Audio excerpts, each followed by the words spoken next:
you're here on a speaking tour. You've got this new book, but you're also using these new tools like explaining evolution through emojis, for emojis, example. Fun. We'll do that tonight. That'll be in the show tonight. That's awesome. It's fun. Yeah, emojis, podcasts, live streaming your debates, Dancing with the Stars. How do you balance the old and the new medium? Do you think that adaptability is key? Oh, yeah. No, it's not the good old days. No, I mean, we used to shoot the show on something called digital beta tape, digi-beta. I just made it for beta. And I mean, it was the state of the art. And we had 12 gigabytes. It was not the good old days. I mean, tape had to be put in a FedEx pack and went to LA, Los Angeles. I mean, and that was, after film did that, and the rushes and getting it developed at high speed very quickly. And you move with the technology. The message is the same. The technology is the vehicle. Now, speaking of technology, I mean, we do live in the age of Twitter, and I find it difficult sometimes to distill science into a single tweet or a single headline. And how do you balance this excitement from the audience for information with the sometimes incremental and careful science from the actual community? Well, this is the problem. I mean, you've hit the nail on the head. But you try to be accurate, and it's just the main thing that what I bring to the party is get people interested in it, get people excited about it. I'm not publishing a paper with 6 significant digits on 10,000 data. I'm, hey, this is cool, look at this. I think this is stupid, or whatever it is. I do my best to make a comment that's understandable. So do you think, sort of moving forward, is it equally as important to get scientists to communicate their work, or do we need sort of curators to like yourself to distill that science? I mean, we all wish scientists were well-spoken and enthusiastic enough about their results to tell people, but they get roundly criticized if they bring up something before they're sure of it. And this is the problem. This is how the other side has been able to introduce this idea. They're able to exploit doubt. This is to say the idea that scientific uncertainty, plus or minus 3%, say, is the same as doubt about the whole thing. It's plus or minus 100%. And that's not true. And so it takes a scientifically literate populace, consumer of media, to understand, sift it out. So what's true, what's reasonable, and what's not. Now, we sort of, we've got many challenges then in the science community moving forward, but it seems that you're sort of really focusing on evolution and education. Well, I was focused on evolution because of that debate in Kentucky, the Commonwealth of Kentucky, where this guy and his followers, he seems to really believe the Earth is 6,000 years old. I mean, I went through a period thinking the guy's just a charlatan, he's just exploiting people, but no, I think he's really in it. And it was surprising to me that he had actual scientists, backing him up and work in the field. They're not very good scientists. No. Sorry, I've spoken. They're pretty bad at what they do. Yes. They don't think very well. But that aside, my big concern there is the kids. They have a very extensive curriculum program, or indoctrinating young people before they're 10 years old, into this extraordinary and, may I say, obviously wrong worldview. So it wouldn't matter except for the future. We can't raise a generation of people in the United States or Canada. The United States is the world leader in so many things, and so, frankly, is Canada. I mean, the Canadian Space Agency does fantastic things. By the way, I was in several stores this weekend. Mm-hmm.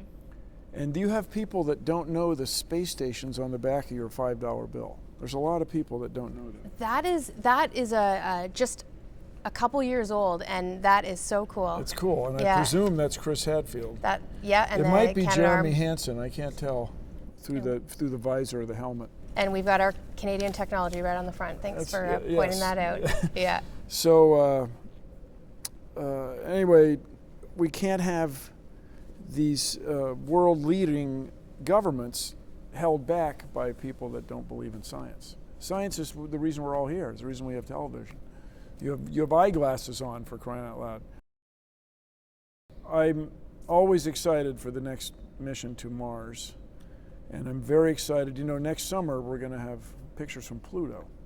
New Horizons, that's the name of the spacecraft, is going to fly by Pluto July 14th, 2015. And, you know, I mean, you talk to a bunch of school kids, what's your favorite planet? Pluto! You know, and whether or not it really is or not. Whether or not humans consider it a planet, it's out there. Exactly. And people have wondered about it for the better part of a century, since 1930 when it was discovered. So this will be an exciting time to get those pictures. Then furthermore, there's further evidence that there might be something alive on Mars. These pulses of natural gas, of methane, on Mars. There's no fracking on Mars, all right? So it could be that there's something alive in the soil. I mean, this intrigues me. I mean, there's some microbes are alive under the sand, living on ice the way microbes live on Earth on all kinds of places you don't expect. And they're burping methane. It's so cool. I mean, if we discover life on Mars, it will change the world. That world will change this one. In the same way, if we can get a mission to Europa, which is the moon of Jupiter, that has twice as much seawater as the Earth, I mean, there might be something alive there. And is it like us? Is it completely different? Is it a microbe? Are there Europanian fish people swimming around?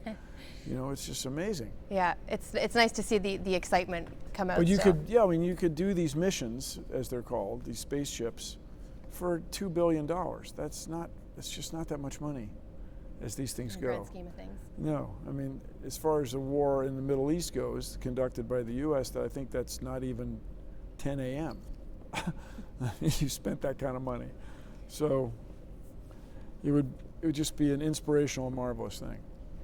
Now, speaking of inspirational, without sort of dating either one of us, I was a big fan of your show when I was a teenager, and I have to tell you, you actually frustrated me because you had one of the very few jobs out there at the time, and you know, you made me realize that I wanted to be a science communicator. Right on. But yet, I mean, you really had the only job, so I was waiting for that one. I didn't apply for it.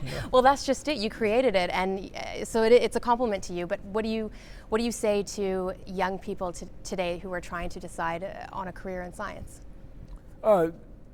Just get an engineering degree. No, I mean, seriously, if you can manage to go to school, university, and get a degree in any kind of engineering, you're going to get a job. I'm sorry. I don't mean to bust anybody's chops in the art history community, but you come out of school with a skill that's based on science. And I get asked all the time how many pairs of glasses I have, but I know your bow ties probably trump that. Well, I think it's over 400. Ooh, that's good. They don't wear out. You know, I'm almost 60. I mean, you start accumulating bow ties for 40 freaking years. I mean, you can get 10 bow ties a year. Yeah, it'll happen. I hear you. Yeah. And how many pairs of glasses do you have? I'm going on about a dozen. A dozen. Getting up there. And you don't wear them all at once? No, I space them out one at a time. Yeah. So that's good. So it's just, let them bust your chops. Bring it on, people. Thank you. Bring it on. Bill Nye, thank you very much. Thank you, Johanna. It's a pleasure to talk to you. Greetings, Bill Nye here in Vancouver, British Columbia at the Vogue Theatre. In just a few moments, I will be talking science with Johanna on CBC News. Turn it up loud.